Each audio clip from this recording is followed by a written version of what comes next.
Hi, this is Sunshine with One Heart, One Love 101, and today we're going to be talking about how long do you date someone before you decide to move in with them.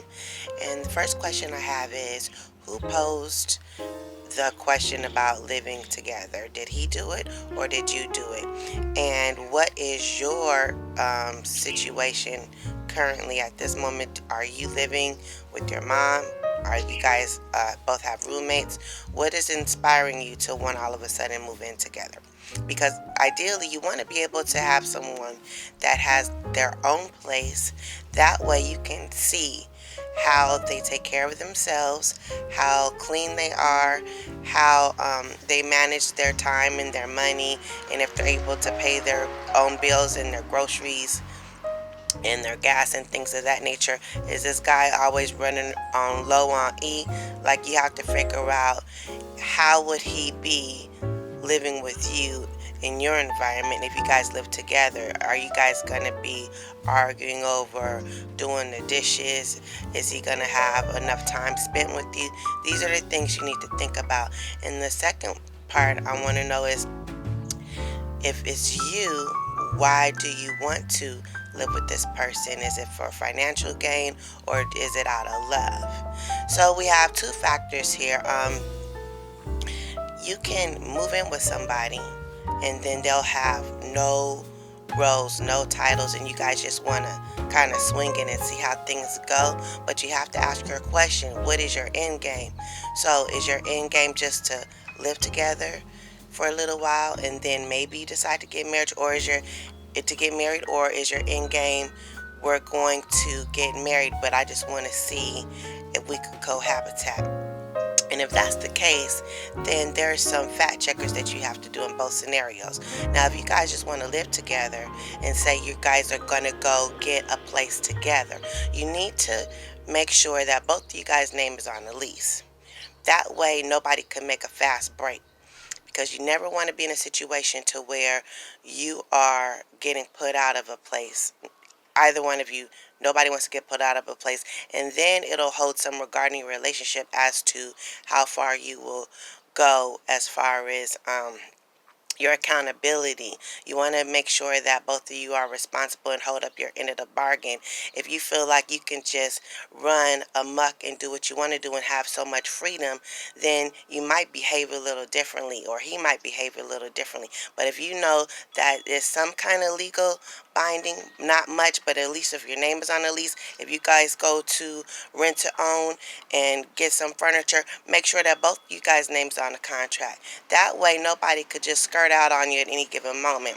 And two, if you're trying to move in together and you want to get married, then you need to uh, think about these four factors: health, lien, child, and FICO. You need to get a documentation of their health history.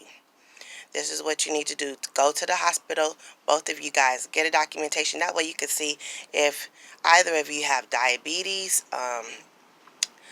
high blood pressure, any kind of chronic illness, COPD, anything like that, because you want to ultimately know, if you're trying to marry this person, what could be a hindrance in your marriage that you didn't perceive um, in the long run. You need to know what type of health is this person going to be in.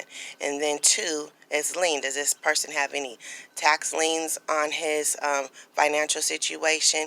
You need to know. You don't want to be obligating yourself into a situation and you accrue all these liens, and now you can't do nothing with your life because you done married this guy and he has all these financial issues.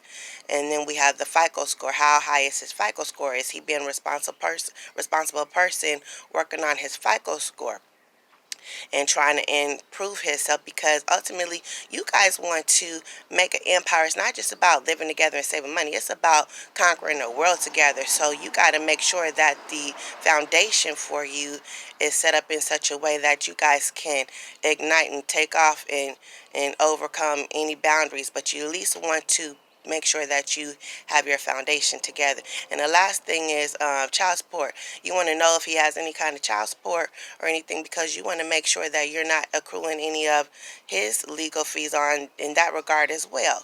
So it's health, lien, FICO, and child. Check these things out. And all of these are preventive measures as to what you should take to move forward in a relationship, because the love would be there. If the love is there, it's fine. But these little key factors will also hinder your relationship in the future if you don't get them out of the way now. And also, I want you to make sure that this person has some kind of workman's comp insurance, Colonial or Aflac, something like that, in case something happens on the job.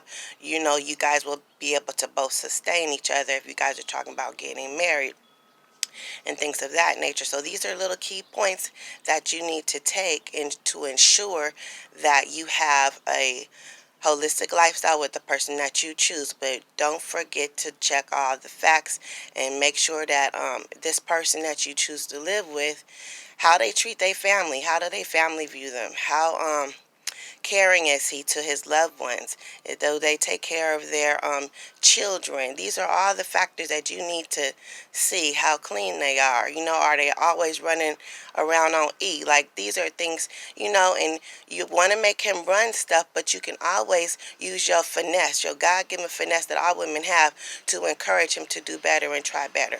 Okay, so I want you guys to listen to my video, subscribe, and give me any suggestions that you may have. Okay, thank you so much for your time. Have a good day.